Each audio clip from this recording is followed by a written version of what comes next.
उनका दृष्टिकोण बदलने में सहायक हो।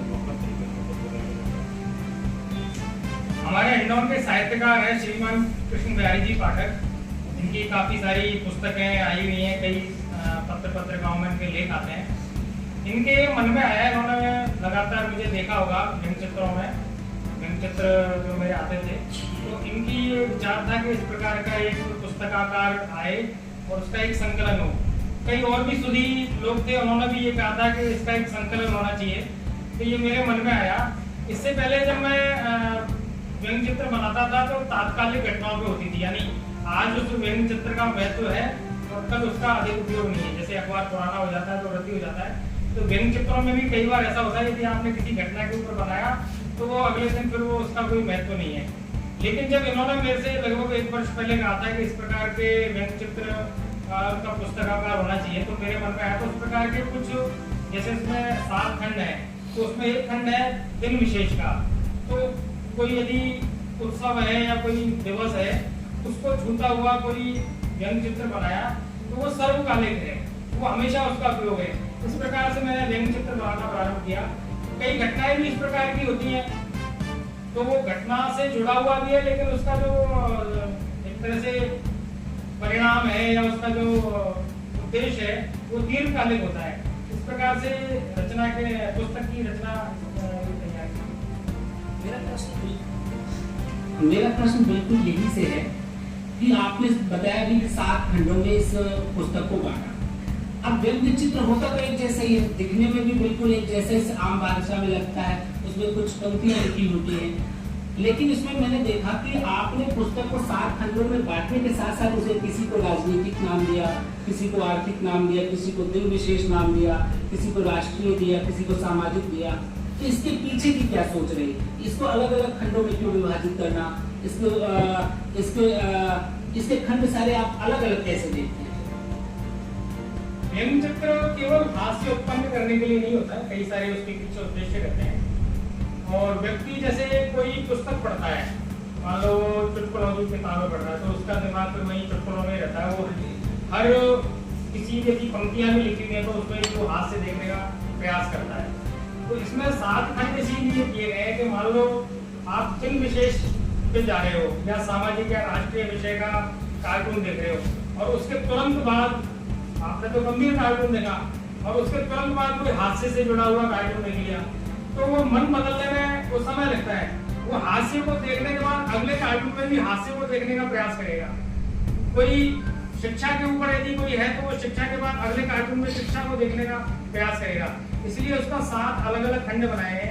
राष्ट्रीय सामाजिक विषय हो गए, राजनीतिक कार्टून हो गए, इसमें राजनीतिक दलों विचारधाराओं से जुड़े हुए हो गए, हास्य से जुड़े हो गए, दिन विशेष हो गए, या जो एक तरह से इस प्रकार की लव जिहाद की या जो प्रवृत्ति इस प्रकार की जो होती है जिहादी, उसके ऊपर एक अलग खंड बनाया गया है।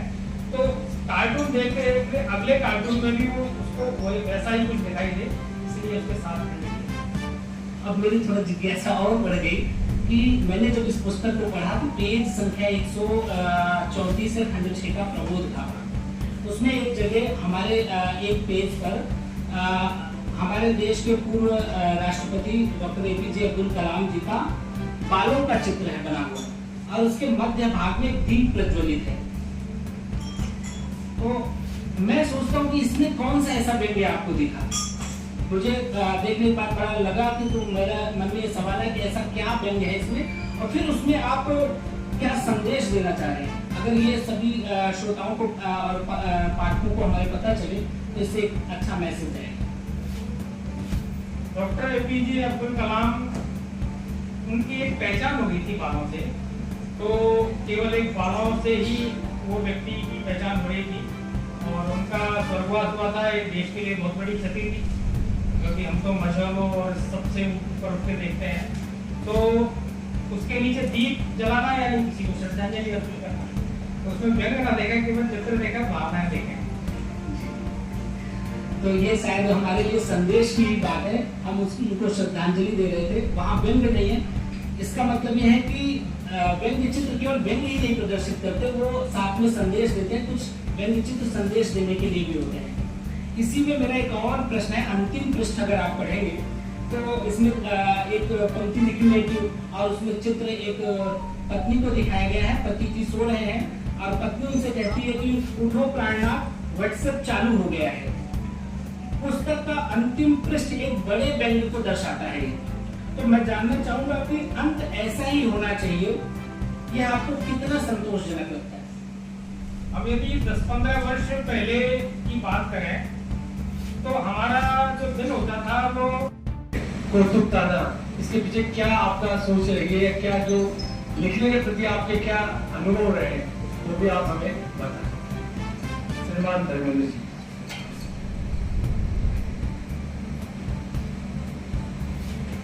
नमस्कार। अभी देवेंद्र जी ने जब मैं आया था तो सबसे पहले यही प्रश्न किया था कि पुस्तक तो ये कार्टून की है पर इसका नाम कुछ अलग लग रहा है, कौतुकताना। तो कार्टून में एक तरह से व्यंग होता है, व्यंग चित्र, कटाक्ष। तो ताना का अर्थ तो वही है, ताना यानी कटाक्ष, व्यंग करना। और कौतुक है, ये पात्र है, एक अर्ध शहरी व्यक्ति है, सामान्य कद का, हमेशा टी शर्ट में रहता है, पेन उसके जेब में रहता है, घुंघराले बाल हैं और वो सर्वव्यापी है, कहीं भी रह सकता है, कहीं भी पहुंच सकता है, किसी से भी सीधा संवाद कर सकता है। इस प्रकार का एक पात्र गढ़ा गया है, उसका नाम रखा गया है कौतुक। तो वो सब जितने भी कार्टून है, अधिकांश जो व्यंग्यचित्र हैं वो उस पात्र के इर्द गिर्द हैं और इसलिए इसका नाम कौतुकताना रखा गया है। बहुत बहुत धन्यवाद। मैं डॉक्टर संजय यादव, मैं डिप्टी डायरेक्टर समसा में शिक्षा देता हूँ। साहित्य परिषद की भारतीय साहित्य परिषद जयपुर प्रांत में सचिव का दायित्व है। हमारे जयपुर प्रांत में जयपुर जिले में 4 इकाइयाँ थी, जगतपुरा, महापुरा, डोडवाड़ा और हीरापुरा। इन 4 इकाइयों को हमने सम्मिलित करके एक जयपुर जिला इकाई बना दी है। इससे पहले महानगर के नाम से एक इकाई पूर्व में संचालित है। इसी के साथ सामान्य अलग से महानगर के रूप में इकाई के रूप में कार्य कर रही है। हमारे बीच में आज हमारे राष्ट्रीय सह संगठन मंत्री भाई साहब विनोद जी, क्षेत्रीय संगठन मंत्री भाई साहब विपिन जी, हमारे क्षेत्रीय महामंत्री प्रोफेसर केशव जी जो कॉलेज एजुकेशन में जॉइंट डायरेक्टर के पद पे हैं। और इसी बीच हमारे बीच में देवेंद्र कुमार जी, माननीय सह जिला संचालक बस से उपस्थित हैं। इसी के साथ ही श्री विष्णु जी शर्मा हरिहर, प्रांत अध्यक्ष चित्तौड़ प्रांत निवास कोटा साहित्य परिषद कोटा जी हैं। माझी ढकू, आपका जन्म 30 नवंबर 1970 को हुआ और निवास स्थान हिंडोर जो करौली जिले में है और संयुक्त परिवार से ही आप रहते हैं। आपका व्यवसाय है और आपकी लेखन, रचनात्मक कार्य, लघु कथा व कविता लेखन में आपकी अभिरुचि रही है। 4 दशक से भी अधिक समय से सृजनरत हैं और श्रीमान धर्मेंद्र जी ने विभिन्न रचनाएं पंजाब केसरी, वीर अर्जुन, नवभारत टाइम्स, पाठ्यक्रम, राजस्थान पत्रिका, बालहंस आदि पत्रिकाओं में कई आपकी रचनाएं प्रकाशित हो गई। दूसरा परिचय श्रीमान विकास जी तिवारी, आप पोस्ट ऑफिस में पोस्ट विभाग में कार्यरत हैं और अभी जो परिचर्चा होगी उसमें मॉडरेटर का आप काम करेंगे। मैं निवेदन करता हूँ परिचर्चा कम समय में अधिक बात व्यक्ति समझ सकता है और उसको एक तरह से क्या होना चाहिए उसके मन में भी उस प्रकार की बात आती है। लगभग 8-10 वर्ष पहले मैंने व्यंग्य चित्र बनाना प्रारंभ किया था, तो उसका जो मंच है वो मेरे को सोशल मीडिया लगा, क्योंकि समाचार पत्रों में मैंने देखा तो गांव में रहने वाला सीधे, अब तो बहुत सारे ईमेल वगैरह हैं, कई प्रकार के संसाधन हैं, और समाचार पत्रों में बदलने के बाद व्यक्ति समाचार पत्र की जो विचारधारा है या संपादक जो चाहता है उसी प्रकार के वो व्यंग्य चित्र या जो भी लेख या रचना है वो उसी के अनुसार वो उसको बनाने पड़ते हैं।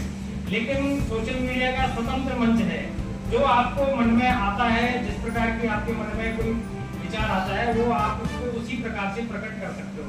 थोड़ी सी भाषा का और फिर से किसी के विचारधारा पे या किसी के आस्था पे कोई कटाक्ष ना हो, इसका ध्यान रखते हुए आप जो भी उसमें खुले मन से यदि लिखना चाहें, बनाना चाहें, वो आप लिख सकते हो। इसलिए मुझे सोशल मीडिया का मंच ज़्यादा अच्छा लगा। और व्यंग्य चित्र में कोई अच्छा चित्रकार हो ऐसे भी आवश्यक नहीं, मैं भी कोई अच्छा चित्रकार नहीं हूँ, लेकिन छोटे मोटे रचना में बाल्यकाल से करता आ रहा हूँ। लघु कथा लिखना, व्यंग्य प्रकार के लिखना, तो गीत कविताएं लिखना, तो इस प्रकार से मेरी रचनाओं में रुचि रही।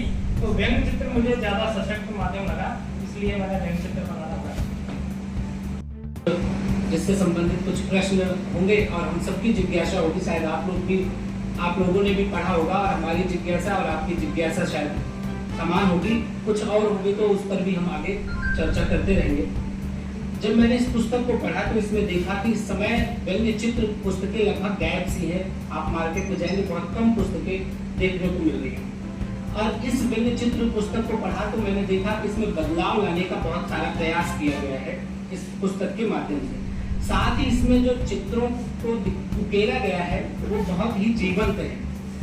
तो मेरा आपसे पहला प्रश्न यही रहेगा कि आपको इस व्यंग्य चित्र पुस्तक को लिखने की प्रेरणा कहाँ से मिले?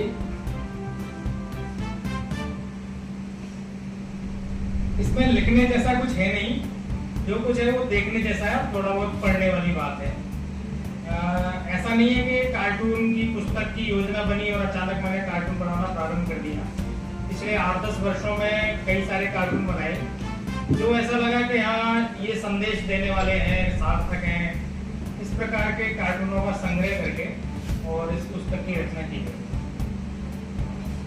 धन्यवाद सर। अमूमन ये देखा जाता है कि व्यंग्य चित्र केवल समाचार पत्रों के में ही दिखाई पड़ रहे हैं, या फिर एनिमेशन तक सीमित हो गए हैं, या फिर वीडियो के माध्यम से हम ज्यादा समझने का प्रयास कर रहे हैं। पुस्तकों में ये गायब प्रणाली है, तो ये विचार इतना आसान नहीं है आना। तो मैं हमारे सभी पाठक ये जानना चाहेंगे कि ये विचार आपके मन में आया कहाँ से कि मैं व्यंग्य चित्र पर लिखूं। चूंकि अभी जो पुराने व्यंग्य चित्रकार लेखक रहे हैं, शंकर परसाई या जो भी और बड़े नाम रहे, उन सबको भी लोग पढ़ना भूल गए हैं। तो एक बड़ा विषय था कि तो मैं हम सभी जानना चाहेंगे कि ये विचार आपके मन में कहाँ से है। समाचार पत्रों में हम देखते हैं तो एक नीचे छोटा सा कॉलम होता है व्यंग्य चित्रों का। तो समाचार पत्र पढ़ते समय अधिकांश, सबकी तो मैं नहीं कह सकता, पर अधिकांश लोग उस कोने को जरूर देखते हैं और उस व्यंग्य चित्र को, क्योंकि उस व्यंग्य चित्र को देखने में, पढ़ने में, समझने में बहुत कम समय लगता है। नमस्कार, अब खबरें राजस्थान की राजधानी जयपुर से। समन्वय का ग्रंथ है महाभारत। मनोज कुमार पुस्तक विमोचन कार्यक्रम। जी हाँ, समन्वय का ग्रंथ है महाभारत, ये कहना है मनोज कुमार का। पुस्तक का विमोचन कार्यक्रम हुआ।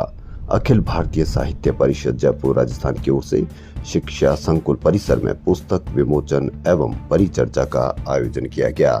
लेखक यादवेंद्र यादव की पुस्तक महासंग्राम तक यात्रा और धर्मेंद्र धक्कू की कौतुक ताना पर सार्थक परिचर्चा हुई। इस अवसर पर कार्यक्रम के मुख्य वक्ता अखिल भारतीय साहित्य परिषद के सह संगठन मंत्री मनोज कुमार ने कहा कि प्रवृत्तियां भिन्न भिन्न प्रकार की होती है।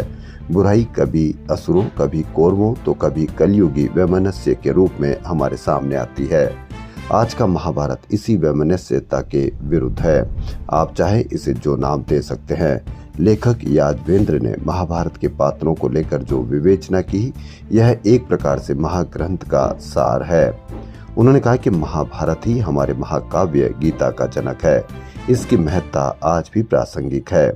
युवाओं को महाभारत से अवश्य कुछ शिक्षा लेनी चाहिए, जिसमें यह पुस्तक मार्गदर्शक साबित होगी। उन्होंने बताया कि साहित्य परिषद समय समय पर पुस्तक विमोचन एवं परिचर्चा गतिविधियों का आयोजन करती रहती है।